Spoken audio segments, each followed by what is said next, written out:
Hello, I'm Doug with Cripple Creek Backcountry, and today we're talking Skimo race gear. This is some of our favorites, especially geared to someone looking to enter their first race this year, whether that be the Power 4, the Grand Traverse, something shorter in their local town, or heading over to Europe. We really believe if you're into the sport, you need to be in the right gear.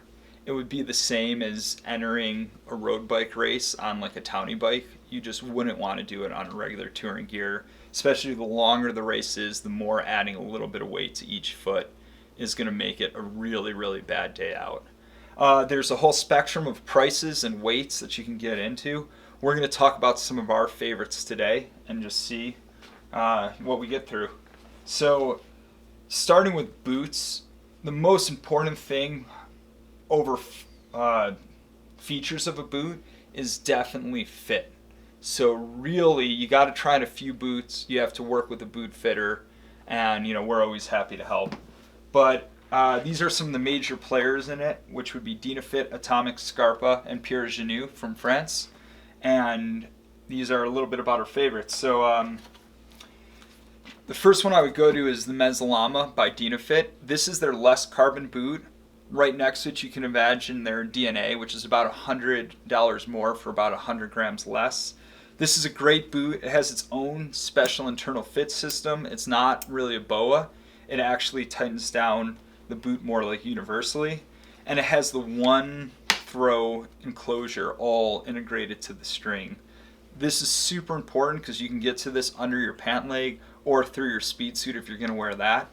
I like to explain this boot fits on like the medium size, like a 102 last in a size 27. It's actually probably going a little bit down towards narrow since they reworked this from what was the PDG. So if you're used to wearing a PDG, expect this to be a little bit snugger fit overall. Definitely has the Dynafit custom light liner in it, so it's going to be nice and moldable. Good to know it's out there. The most this boot retails for about $7.99. The best bang for your buck in terms of price versus weight would be the Atomic Backland Ultimate. This is the lightest boot in the whole Backland line. You have the Carbon, the Pro, the Sport, all the way down to this would be the lightest boot. Still has that one buckle mode with a one tour throw mode that integrates the whole cuff, and as soon as you throw that, it'll open up everything in between.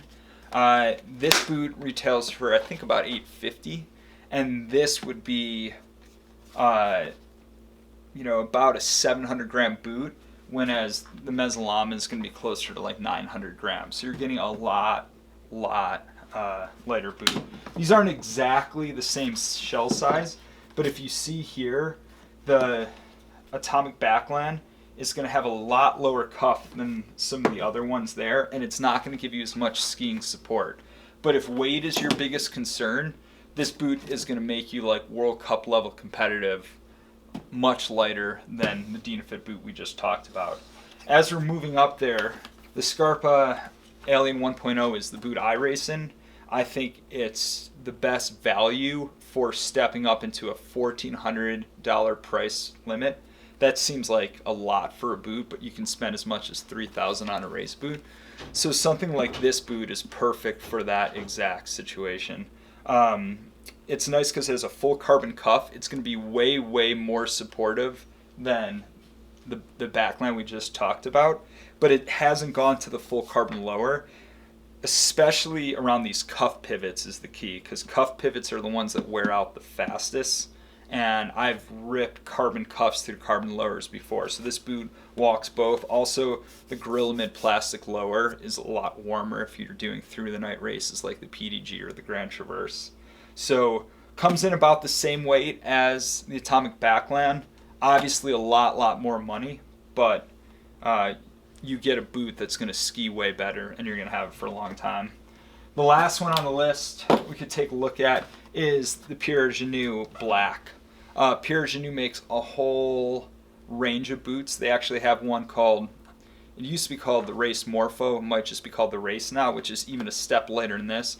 They also have the Mountain, which is more of like an all-mountain full carbon boot. But this is the one we recommend that blends the best value, again, for performance and durability. If you get their lightest boot, you should really expect to replace it every season or every 2 seasons. So if you have $2,000 in the budget, maybe look that. But if you want one boot that's going to stay with you for a lot of races, this one comes in at about $1,800 depending on exchange rate. So again, even more expensive than the Scarpa Alien 1.0, but for that you're getting a boot 100 grams lighter still. The full carbon makes it incredibly stiff to ski, so you also want to make sure you're a pretty experienced race level skier before you go to that level. That's the Perugini Black. Moving through skis, I just picked a sampling of some of our favorites here. You have the Atomic Backland UL, fitting a lot with that Backland boot. The key to this is a $700 ski, which is a great price for a ski. I've raced on this a lot. I think it skis very fun. There will be some durability issues because it is a fully cap constructed ski, and we've seen some delamination there. But if you're getting a ski to learn on or just kick around, this can be a great ski. All race skis, I would say, if you're not going to get a training specific ski, something closer to like 80 underfoot, you can probably expect to have 2 pairs. Like one will be your race pair, you'll have that for 2 seasons, that'll become your training pair, you'll get a new one, and the cycle continues. That's if you try to save the most money. If you step up to something like the Movement or the Dynafit DNA ski, that's when you're getting a much more expensive ski. This ski retails for about $1,100, $1,150, and it's going to be even lighter still than the Backland. It's going to ski a little bit more forgiving. This is a full World Cup competitive ski, as is the Kesley TX65. In the Kesley TX65, you're actually getting a sidewall constructed ski, but barely sidewall. It's going to handle a compression a lot better than one of these cap constructed skis, but they're still 700 gram or less skis. They're very fragile. All of the skis you notice has a tipped notch that corresponds with, what's my favorite personal skins are the Pomoka pink skins. These are some of the fastest skins out there. So it has a notch, which just makes pulling from the front really easy. And the last thing we'd have to look at is the bindings. Absolute favorite bindings. I've had them on my skis for a long time. I can't get rid of them because they don't break compared to skis and boots that have a chance of breaking down. Would be, an ATK binding. This is the SL new binding from them. It has the springs just in one arm. When you buy a race binding, you're getting almost no features. This binding, you could turn it out of the way and have a flat mode. You'd have to mount it with a little bit different than factory recommended distance from the toe to the heel. But really, I've never done it in all my years of racing. It just stays in this mode right here. This would be your touring mode, so your heel's landing on this. This will be your ski mode when you can lock your heel down there. Simple as it gets, but because there's very little moving parts and nothing in the heel, it'll last you a really long time. Brought out one other option because this is kind of the way things are going. This is a Dynafit Race 105 binding, the low tech race they call it, and it's 105 grams without the brake, but I brought one for just a few grams more. You can have a brake. Most international World Cup level competition is going to making brakes mandatory. I think it's only a matter of time before we even see it in North America, so this would be an option from Dynafit. Also super, super lightweight. All race bindings have improved a lot from when they used to break like a few years ago. They found a great way to blend that like 100 gram weight with good durability. You can go even lighter than 100 grams, but that starts to be like a pretty uphill specific only binding. Sometimes use them for verticals where you're just racing up the mountain and barely skiing down or not skiing down at all. So that would be the only time I'd really look at a binding less than 100 grams. That's a little bit of an introduction.